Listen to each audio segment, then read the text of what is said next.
तत्कालीन मविया सरकारच्या काळात मुख्यमंत्री वैद्यकीय सहायता निधी कक्ष बंद पडला होता।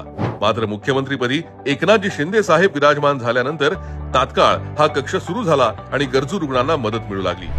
आरोग्य हा मुख्यमंत्री साहेबांच्या जिव्हाळ्याचा विषय आहे, त्यामुळे या वैद्यकीय सहायता निधी कक्षातून गरजू रुग्णांना मदत मिळावी यासाठी मुख्यमंत्र्यांनी विशेष लक्ष केंद्रित केलंय। इतकंच काय तर विविध खर्चिक नव्या आजारांचाही यामध्ये समावेश करण्यात आलाय। यामुळेच या कक्षाच्या माध्यमातून मुख्यमंत्री साहेबांच्या कार्यकाळातील वैद्यकीय मदतीचा चढता आलेख कायम राहतोय। गेल्या 2 वर्षात 321 कोटी रुपयांच्या अर्थसहाय्यातून आतापर्यंत राज्यभरातील 40,000हून अधिक गरजू रुग्णांना जीवनदान देण्यात आपलं सरकार समर्थ ठरलंय। यावरूनच हे सातत्यानं अधोरेखित होतंय।